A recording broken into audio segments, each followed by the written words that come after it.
안녕하세요. 독일어 신문을 읽어준 남자 독신남입니다. 한국 국가 채무가 급격히 쏟고 있다는 내용의 기사가 나온 것이 어제 오늘의 일이 아닙니다. 기사를 읽어보면 마치 나라가 망할 것 같은 기사들이 줄을 이루는데요. 아직도 검색을 해보면 3개 중 2개가 국가 부채 비율 증가에 대한 비판 여론입니다. 이에 반해 OECD 가입 국가 중 우리의 재정 건전성은 양호하다, 괜찮다고 말하는 기사들도 많이 있습니다.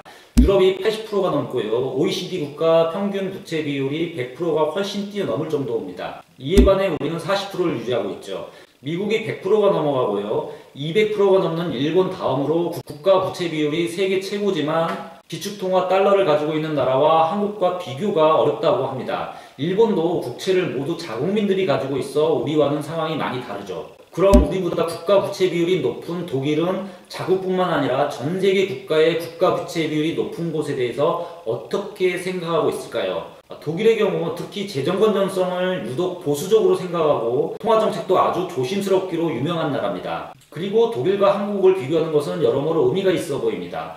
한국, 독일 모두 제조국가고요. 자원이 하나 없고 휴먼 카피탈을 가지고 수입을 통해 부가가치를 높여서 수출을 하는 무역국가죠. 독일의 인구는 8천만이기에 우리보다 많습니다만 그나마 유럽에서 한국과 가장 비슷한 경제 환경을 가지고 있다고 말할 수 있겠습니다. 그런데 독일의 국가 부채 비율이 70% 정도 됩니다. 우리보다 훨씬 높은 편이죠.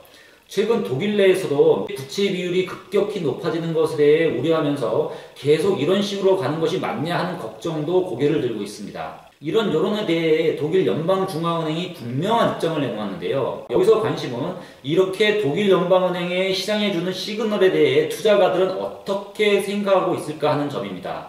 오늘은 독일 연방중앙은행과 독일 투자기관의 독일 정부의 확장적인 재정정책에 대한 이들의 평, 그러니까 통화정책을 결정하는 중앙은행과 시장은 독일 정부가 코로나 사태 앞에서 과도한 독일 정부의 재정정책을 어떻게 생각하는지 조금 살펴보겠습니다.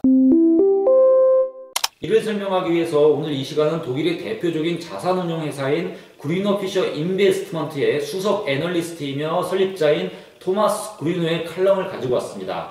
먼저 토마스 그리노가 누구이고 그의 회사 그리너 피셔 인베스트먼트가 어떤 회사인지를 설명을 좀 드려보면요. 그리너 피셔 인베스트먼트는 독일의 자산운용사 중 닥터, 즉 자산운용사에 있어 의사로 불리는 독일에서 주식 좀 한다 하면 누구나 아는 회사입니다. 고객들 대부분은 중견기업 주주나 소유자들이거나 각종 회사의 경영자들로 이루어져 있습니다.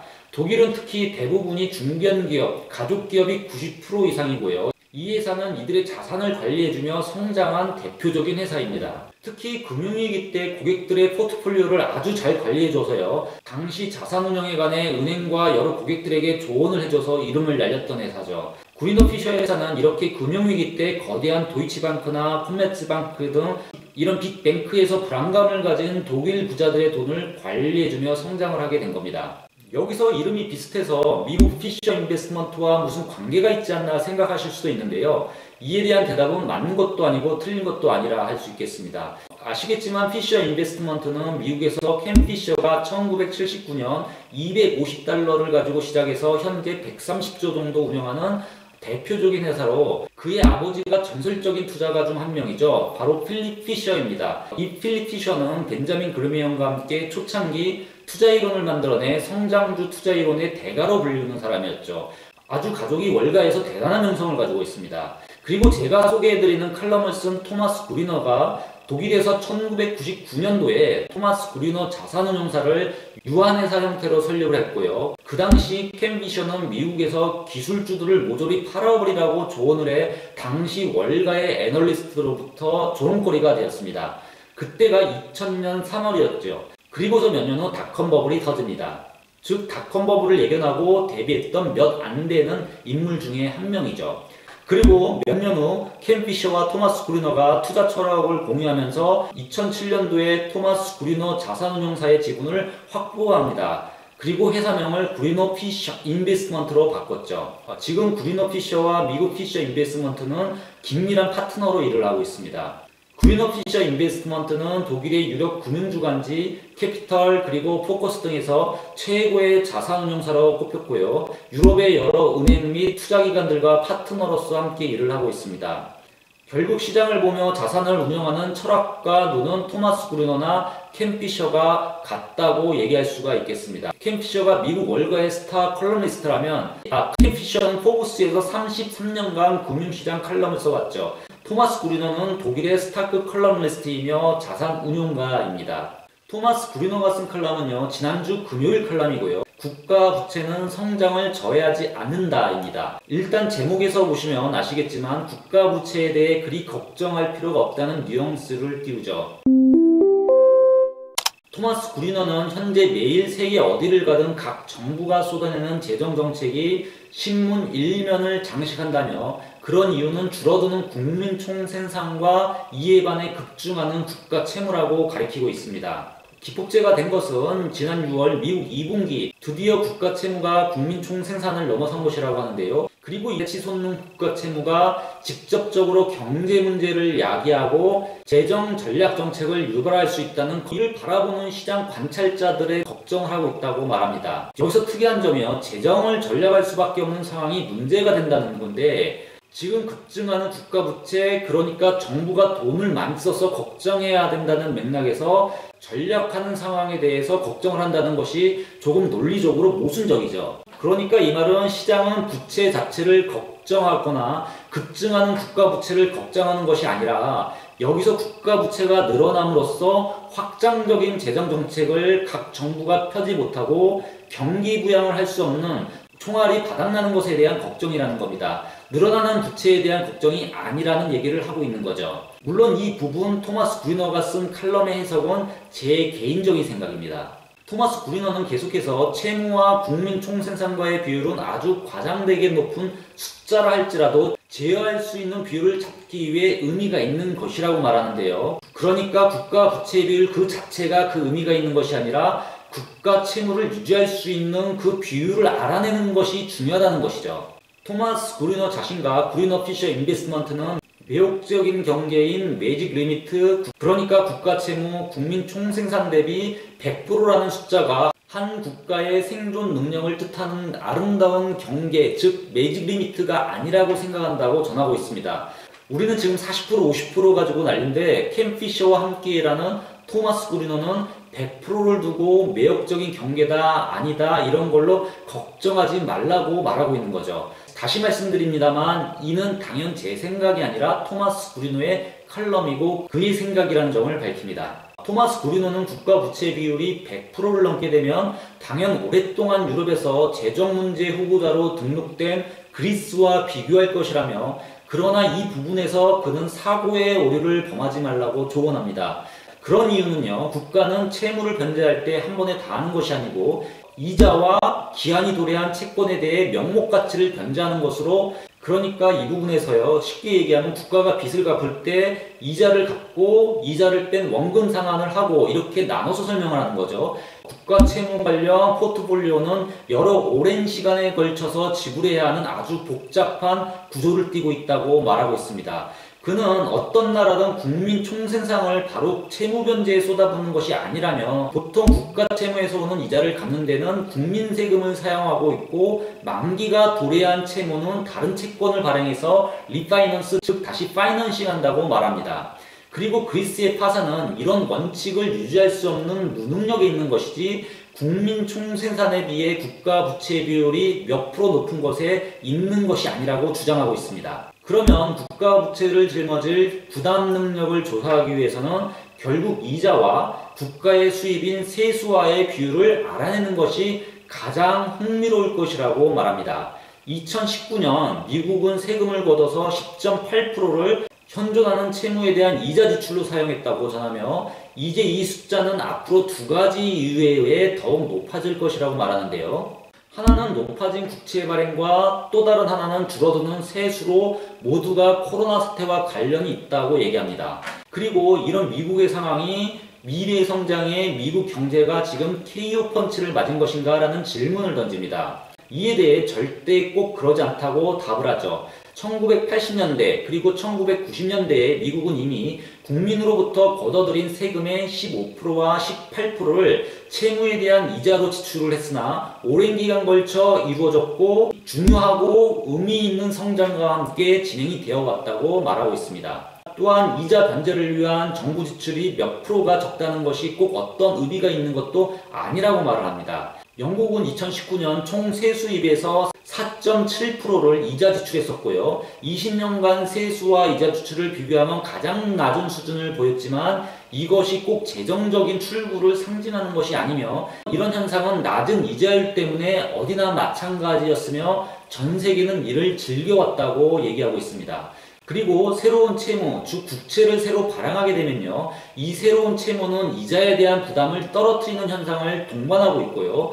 이는 기한이 도래한 채권을 더욱 싸게 변제할 수 있다며 전체적인 포트폴리오상에서 좋은 효과를 볼 수도 있다고 얘기합니다. 보시면 이렇게 국가가 채무를 가지고 있다는 것, 국가 부채 비율에 대한 얘기는 아주 복잡한 얘기입니다. 보이는 한 가지 현상만 가지고 좋다, 나쁘다 얘기할 수 없다는 것이죠. 세계적인 투자사 피셔 인베스트먼트 입장에서도 또한 독일의 투자사의 입장에서도 국가 부채 비율을 두고 한 언론사에서 팩트만 얘기하며 한 번 정도 언급하고 갈 수는 있겠지만 이렇게 언론들이 단지 부채 비율만 가지고 지속적으로 이 부분만 물고 늘어지면서 큰 여론을 형성해 나라가 망하는 것으로 몰고 가는 것은 언론이 무지하거나 어떤 의도가 있는 것으로 판단됩니다. 여론이 국채 시장의 복잡한 면을 고려하지 않고 단세포적인 판단을 내리는 것이죠. 제 얘기가 아니라 바로 토마스 구리노의 칼럼만 읽고 판단하면 그렇다는 얘기입니다. 토마스 구리노는 칼럼을 마치면서 경제를 잘 모르는 독자들과 개인 투자자가들에게 몇 가지 정리를 해주고 있는데요. 첫 번째가 높은 국가 부채 비율은 투자가들을 걱정하게 만든다. 특히 매직 리미트라고 불리는 국민 총생산 대비 100%를 넘었을 경우가 그렇다. 우리는 이를 40%로 보고 있는 것이고요. 독일뿐 아니라 유럽은 100%로 보고 있는 것입니다. 두 번째, 그러나 먼저 모든 공업국가들이 용인할 수 있는 적절한 이자 지불에 대한 세수입의 비율이 가장 중요하다. 세 번째, 이 대목에서 코로나 사태는 이런 면에서 아주 큰 부담으로 다가올 수 있다. 들어서 아시겠지만 세수입은 줄고 국가 부채는 늘어나기 때문이죠.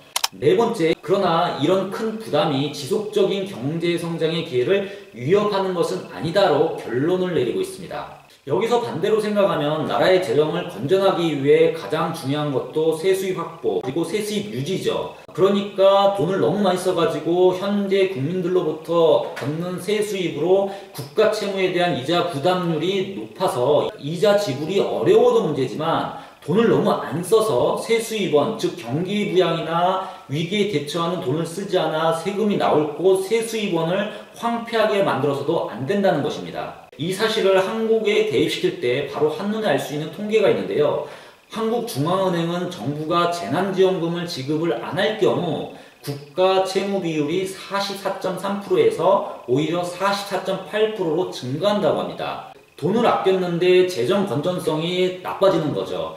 여기에 650만의 자영업자와 600만의 임시직 그리고 일용직 자리가 위협을 받는다고 통계를 발표했죠. 정말 이 말을 우리가 상기해 볼 만합니다. 즉 돈을 써서 정부가 지출을 늘리면 일시적으로 재정 건전성이 나빠지는 것이지만 영구적으로 작용할 수 있는 재정 악화를 막는 것이고 돈을 안 쓰면 일시적으로 돈을 아끼고 재정이 좋아 보일 수 있지만 시장을 황폐화시켜서 세수원이 줄고 장기적으로 악영향을 미친다는 것이죠. 즉 재정정책은 이 사이에서 균형을 유지하는 고도의 전략이라고 말할 수 있습니다.